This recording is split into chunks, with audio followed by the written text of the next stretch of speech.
네, 서울 중구 성동구의 박성준 의원입니다.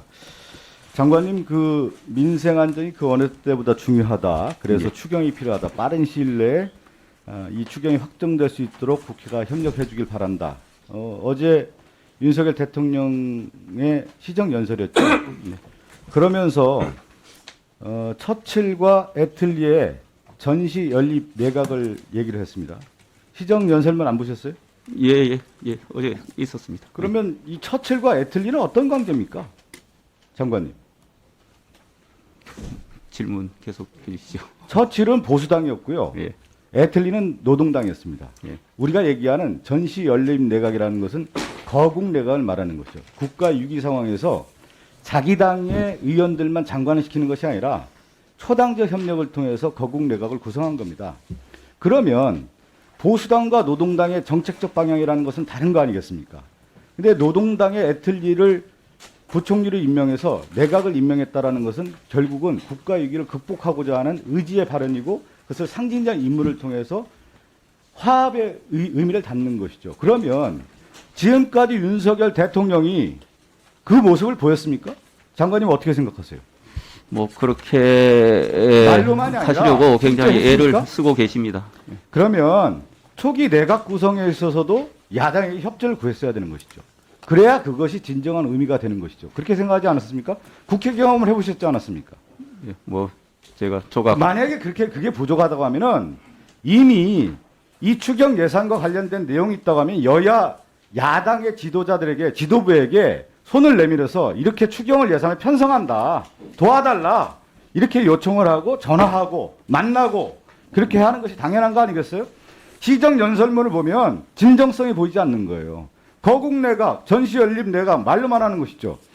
처칠의 보수당과 노동당의 애틀리가 구성했다라는 것은 그야말로 협치를 했다라는 얘기인데 협치의 요건을 지금 갖추지 않은 거 아니겠습니까?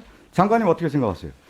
그런 정신으로 의회 민주주의를 강조하셨고 또 국회를 중시한다는 그런 말씀을 어제 하신 걸로 기억을 하고 또 앞으로 여야 할 거 없이 국회와 긴밀히 대화하고 장관님도요? 필요한 지금 처칠 애틀리 얘기했으니까 그 당시 1940년대 영국 상황을 좀 스타디를 해보시기 바라겠습니다. 네. 우리가 너무나 잘 알고 있는 게 뭐냐면 2차 세계대전 당시에 1942년도에 노동당이 어떤 제안을 합니까? 어떤 보고서를 냅니까?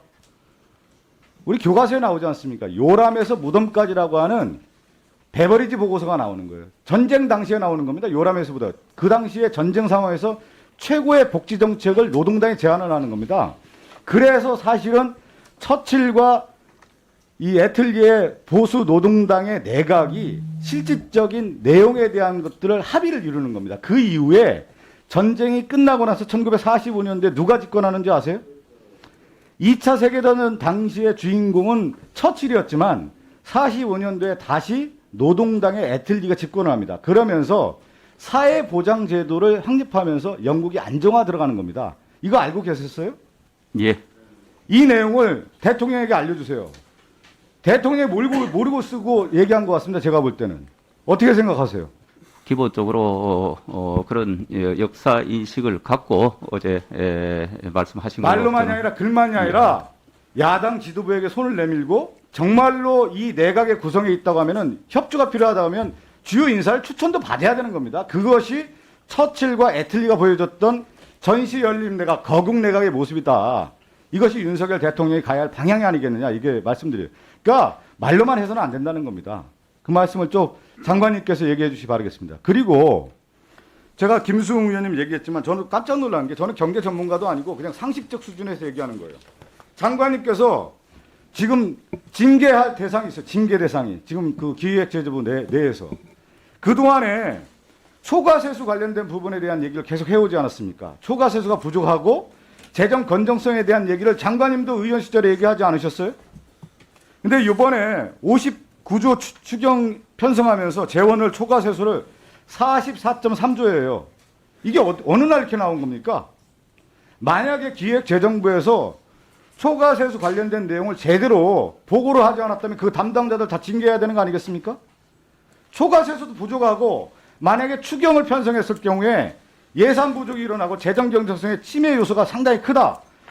당시 국민의힘 의원들이 얘기하지 않았습니까? 맞습니까?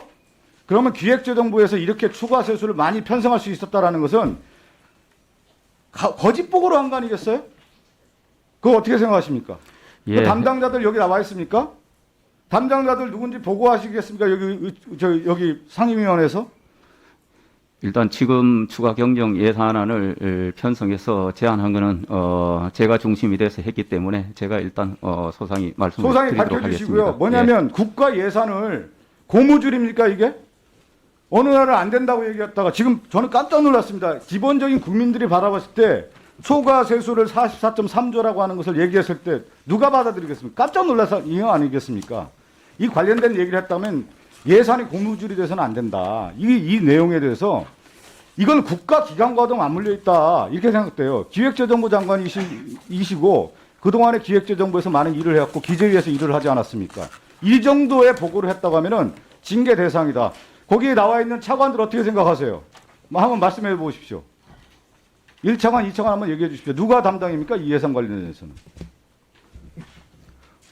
예산은 장관님 제가 중심이 돼서 우리 예. 차관들하고 이건- 이렇게 상의해서 이건 문제가 있는 거예요. 정확하게 보고요. 왜 전 정부에서 왜 이 초과세수와 지금 이 정부에서 초과세수가 이렇게 차이 나는지 정확하게 한번 보고해 주시 기 바라겠습니다.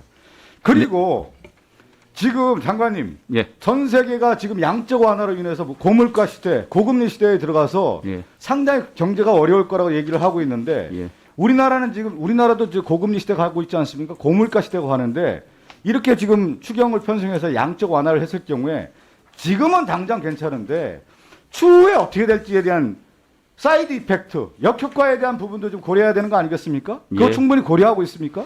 예, 저희들이 전반적인 거시 경제의 영향도 함께 고민하면서 이번에 추경안을 제안을 하게 됐다 이런 말씀을 드립니다. 단순히 추경에 대한 효과만이 아니라 역효과에 대한 부분도 좀 위원회 강조할 수 있는 대책까지 좀 마련해 주시기 바랍니다. 예, 예, 의원님 말씀 잘 유념해서 운영하도록 하겠습니다.